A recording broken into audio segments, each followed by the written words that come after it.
remontada, and oh so close, but still so far for Bayern. This is Reactionary, UCL quarterfinal review.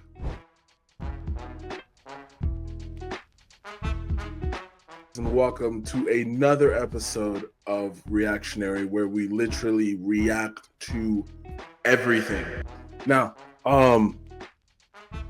this is another Champions League episode. Obviously, the quarterfinals are done, wrapped up, finished. We are now 4 games away, 2 legs each side from that final in Munich. I think it's going to be absolutely huge. We have our final 4.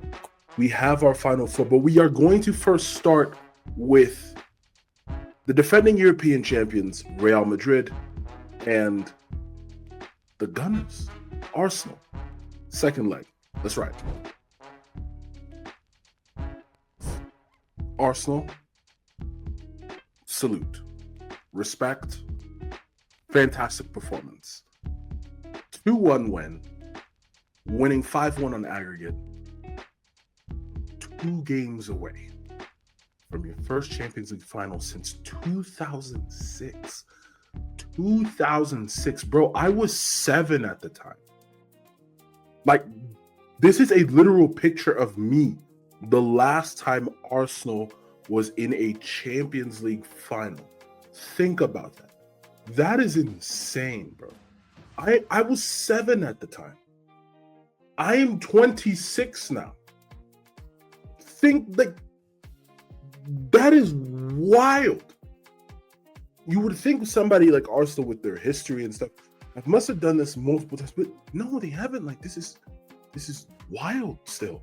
I mean, but the fact that they went into Madrid, ignored all the nonsense surrounding it, all the social media posts, all the reporting, all the doubt, the concern, the worry, because a lot of teams, especially English teams, you know, those that have played against Madrid and have gone into Madrid and lost, it was more so of a mental thing as to why they failed, which then showed onto the field. Arsenal ignored all of that. Arsenal's performance over the 2 legs reminded me of my club's performance. If you're old enough, if you're old enough, remember 2008, 2009 round of 16, Liverpool, Madrid. Liverpool won the first leg 4-0. Then, I mean, out of nowhere, I wouldn't say out of nowhere, but per se, they continued on and beat Madrid 1-0 at their crib and won 5-0 in aggregate. That was very symbolic of that. Arsenal were head and shoulders above Madrid. Madrid could not do anything to influence the game in their favor. Things I didn't like. Saka, you don't need to do a Panenka, bro. You don't need to do that. Take your time, strike it properly, you know, quiet the stadium, and let's move on. I don't think the Panenka was necessary, but Saka is a good enough player to know that even when he makes mistakes, he knows how to switch on and forget about things. That's so key, not just in sports, but in life as well. When you fall short, you make a mistake, or you did something that wasn't really too pleasing, but you know how to move on really quickly. Not dwelling on that mistake was great. Odegaard wanting to take the penalty, looked like, I think he was just there to kind of just like mental games. I was kind of interested if Odegaard was going to take a penalty because, you know, former Madrid kid, he's back in Madrid with a different club. See if he could try to like make a difference, or even, you know, if he scored, would he celebrate? Would he sush the crowd? Something. The second goal by Martinelli, beautifully well constructed. I was surprised, me personally, throughout this leg as a whole, I thought Arteta was going to sit back, suck in the pressure, suck in the fear, you know, kind of just, we'll take all the attacks we can get, and then let's see if we can go and nick one. But Arteta said, screw all of that. We're going there with the emphasis to attack. We're going there. It is imperative that we score. It is our job that we score because we want to kill this tie as soon as possible. Mikel, I think this is one of the few times he's done something tactically and he got it right. I'm not saying that he's not a tactically great manager. I think since he's still young, he's still building things. It's more experience, but now he can finally realize, hey, no, like, I did something right here and I should be proud of myself. Should be very, very, very, very proud of yourself. Arsenal, 10 out of 10 performance. Outside of the mistake by Saliba, which caused Vinicius to score. Obviously, I have my Madrid section next because I just wanted to give Arsenal my props like I did in the previous Madrid-Arsenal video. Massive respect to you, sir. Massive respect to the club. Now it's really more so, can you continue this momentum you guys have from the Champions League? Can you take it into the semifinal, which could possibly get you to the final? Guys, I'm a Liverpool fan. Obviously, you know that. But what happens if we live in a world where Arsenal won the Champions League? Think about that. The parade, social media, TikTok, Instagram, X or Twitter. Do you know how insane that would be if Arsenal manages to get a star above their crest?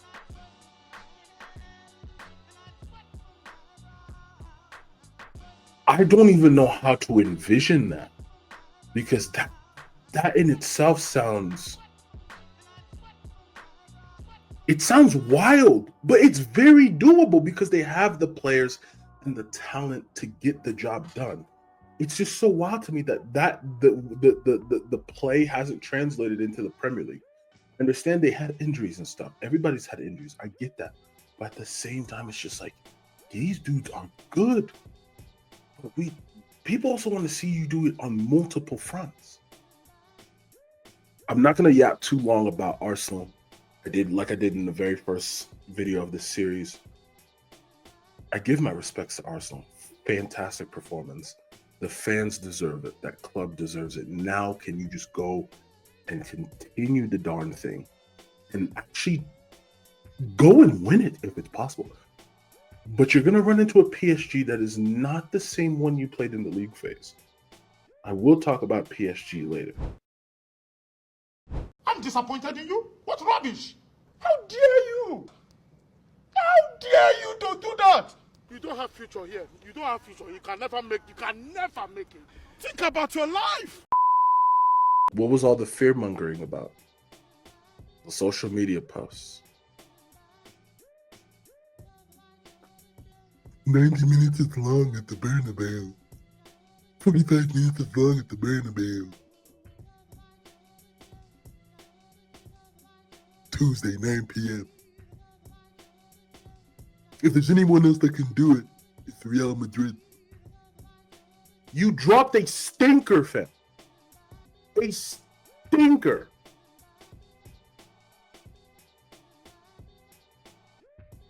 Like Phil and SpongeBob would say. Oh, brother, this guy stinks. It stunk. Madrid did not do... The goal that was scored was not earned. It was given. Madrid did not attack due to their own volition, due to their own will or want. Arsenal gifted them a goal. They were being pitiful. They had pity. We're up 4-0 against, European champions. We can give them one. That's cool.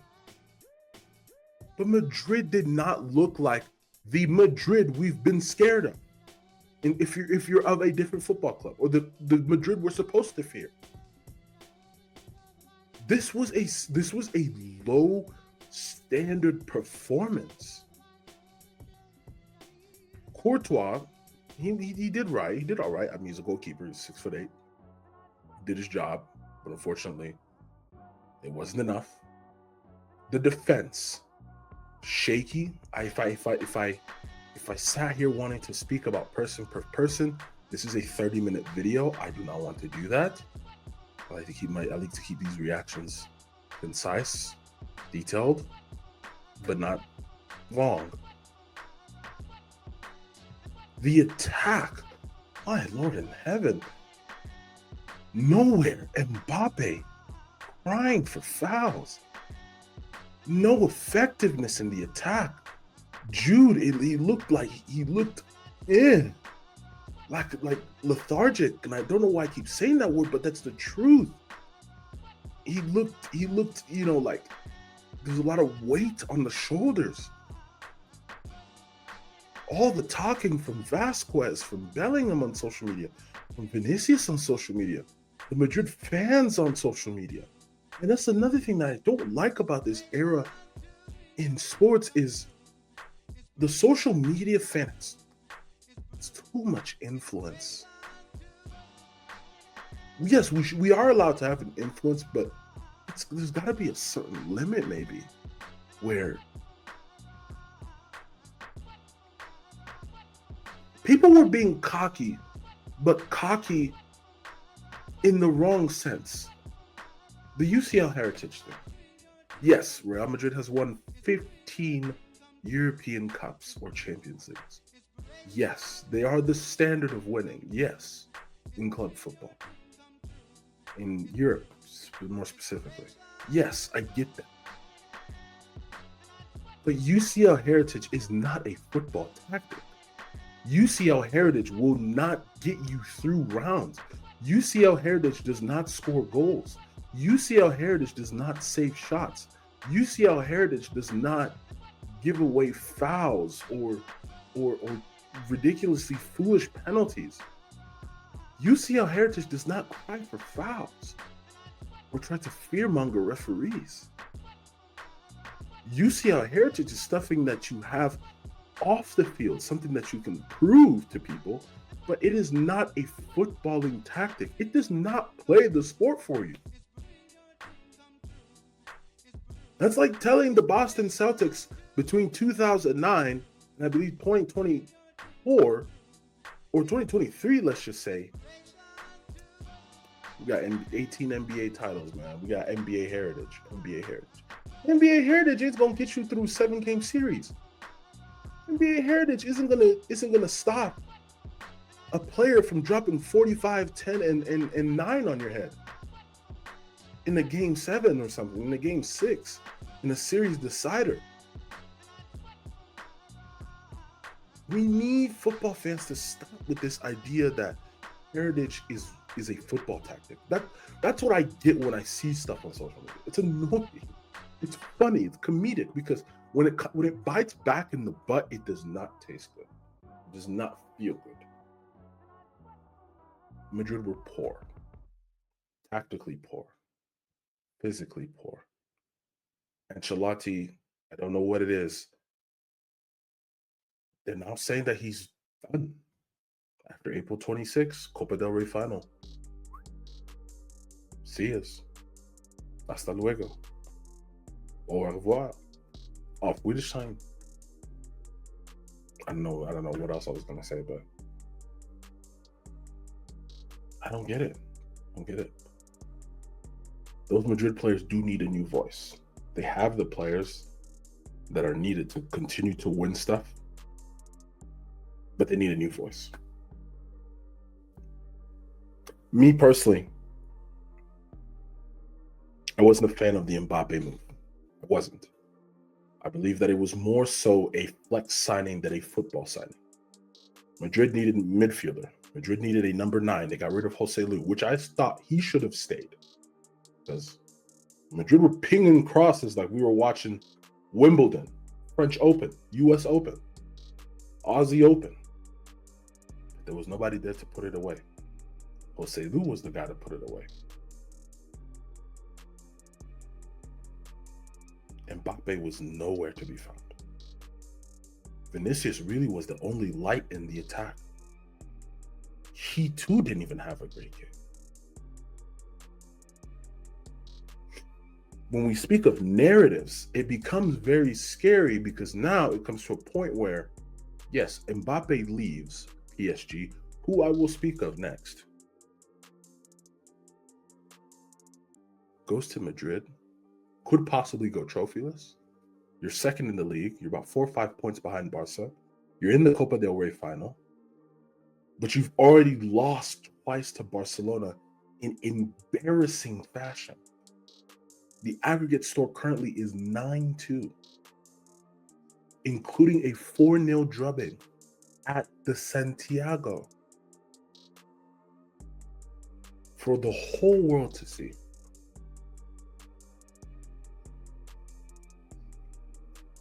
Kylian, it would look terrible on you to leave the club that you so-called had what I called, you were the Le GM of PSG. You leave that, you go to Madrid. PSG could win multiple trophies, probably a UCL or treble, quadruple, and you go to Madrid and you go trophyless, even though you had you're gonna possibly get the most goals for a debut season. That's nasty. Like, how raunchy. Anyway, the question is, and please tell me in the comments, where does Madrid go from here? That's the question. They could possibly go trophyless. And if they do, what is next? What is plan B? I do know Madrid can turn things around, but now we don't even know where they're going to turn to. It's looking scary. Moving on, next match. Inter, Bayern. Two giants of the European game. I mean, total of 8 European Cups or Champions Leagues, you may call them, don't really same thing. I mean, we're talking over, 50 league titles, over 20 or so domestic cups. Like, these guys are historical greats. These clubs are historical giants. Inter goes through 4-3. Bayern's second leg were great, but I felt like they failed Company. Company set up the team to be successful, in my opinion, but they failed them when it mattered most. Kane gets a goal 52nd minute. Eric Dyer scores a banger of a header. I mean, takes a step back and kind of just nods it away, and it goes far post. Like, beautiful, beautiful header. But then there's a guy by the name of Lautaro Martinez who's been, doing Lautaro things. Leg one, I mean, Thuram back heel, no look. No one's there. I still ask that question. Did Thuram know if he had a teammate behind him? And then Lautaro comes in, open foot, upper. That goal, I think that is the goal of the tournament. But it just doesn't make sense how he scored that. It just doesn't make sense at all. Pavard scores. Some of my friends call him AKA Mama's Boy. I don't know why, but I just think that's just because it's funny. Yeah, I'm just really disappointed in Bayern. I'm really, really disappointed. They lost the tie in the first leg. Let's just say that. When you don't do enough, at least draw the first leg, so you can take it to San Siro, try to do something about it, or try to keep it tight or just win. But the way Bayern faltered in leg one is the reason why they're eliminated today. Harry Kane as well, again, missing chances like he did in first leg, missing chances like he did against Dortmund, missing chances like he did against in the second leg. It wasn't meant to be for Bayern. And that's where I feel that those guys let Company down. And I pray that's not the reason he could get sacked if things get worse for Bayern. I do expect them to win the league. Some are saying, Kane and Dyer have brought their Spursy curse to Bayern, which I think is insane. I mean, if Bayern were to go back-to-back years trophyless, that's chaotic. Like, that's chaos. The members at the club, the presidents at the club would be freaking out. Enough about Bayern, but let's give some praise to Inter. Inter, who last were in the final in 2023. Unfortunately, there was a certain guy by the name of Romelu freaking Kaku, who I still don't claim as a Congolese brethren, because if he had done that, we would have given him everything. But nope, he played against his club that day, like he did in the Europa League final during COVID. I'm just saying what I'm saying. Lautaro has Ballon d'Or credentials, though I don't care about the award, but I guess that's what people talk about. He has the credentials to win that award. It's a matter of what happens, say, if Inter does the complete treble, wins the treble, wins the league, wins the cup, wins the Champions League. Then you can say he has a really good shot at winning the award. I think he does either way, whether they win it or not. But the treble is on. The treble is on for Inter, and it looks good for them. It looks good. 4-0 first leg, obviously, and then in Barca's favor, by the way. Second leg, Barca were not great. Barca looked timid. Barca looked flavorless. I don't know how that makes sense, but I like to compare sports with food. When someone says they're cooking, they're putting in a performance or they're putting in a shift. This one I felt really dull, Barca-wise. They were all over the place. They were putting in a 5-star Michelin performance. I mean, appetizer, the entree, the breakfast, lunch, dinner, dessert, all that. It was good. Yamal doing Yamal things, Rafinha doing Rafinha things, Lewandowski pitching in. Cabarsi, in my opinion, scored, but obviously Rafinha, you said, hold on a second. Guirassy, in my opinion, is the best striker in Africa. Strictly off of that second leg performance. Getting a hat-trick against that Barca defense, who I think is one of the best defenses in Europe, if not the best. Actually, no. One of the best, because I think it's really between Inter and Barca. I think that's where the semifinal is going to really decide who's the best defense in Europe. Dortmund should have scored 5. That's the best way I could really put it, to be fair. Dortmund should have scored 5. And then the own goal, my Lord in heaven, is what killed off this tie. The own goal was the worst thing to have ever happened to them in that game. They played so well, but just that. See, that's the thing about you. That's the thing about just sports in general, especially in a playoff or in a knockout. You can play so well. You can put in a 10 out of 10, a 9 out of 10, but it takes that 1 millisecond of distraction, that 1 millisecond of misjudgment. You're either out or you're in trouble. And that one goal is what killed them. That's really, really, really unfortunate. That Barca-Inter matchup in the semifinal will be very, very interesting to watch. Personally, I would like to see Barca go through because of the entertainment value, if that's what people are looking into. But I think Inter's experience, having been in this position before, could be the difference between the two. And this is not experience by individuals, but this is experience as a collective. Most of that team was in that 2023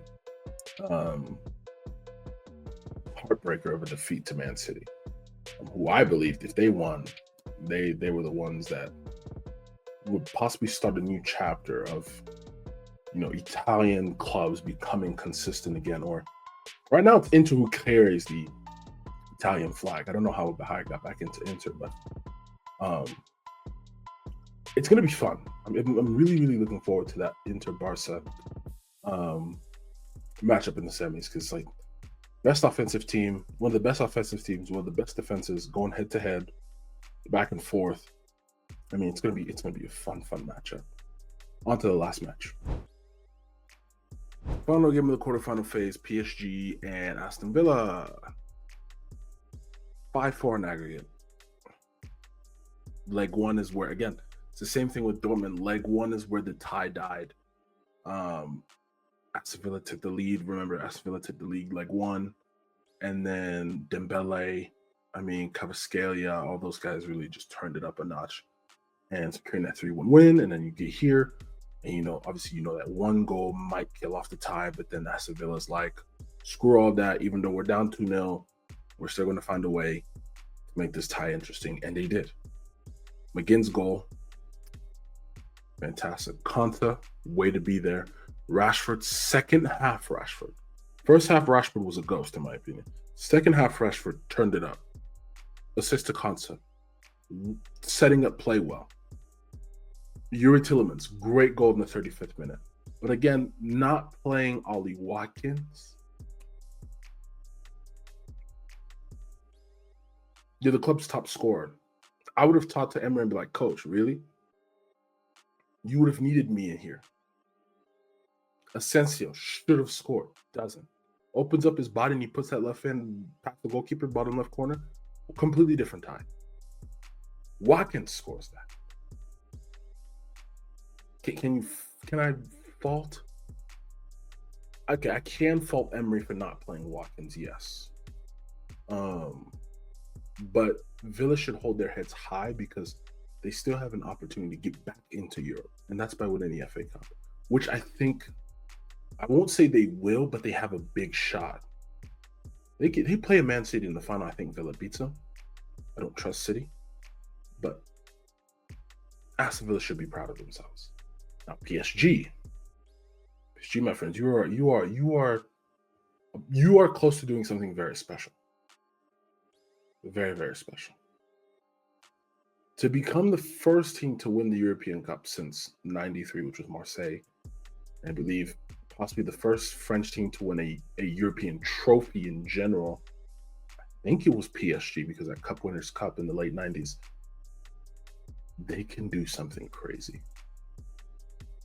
For the French capital team to be the team that wins the treble. I mean, they already own League anyway. Undefeated. League champions, 6 games to go. Dude, this is a joke. They have a chance to do something really silly. Now, if I wanted to make semifinal predictions, obviously we have Arsenal, PSG, Inter, Barca.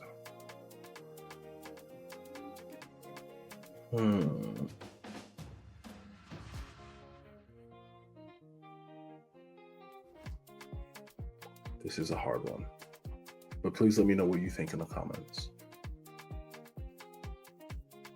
Something is telling me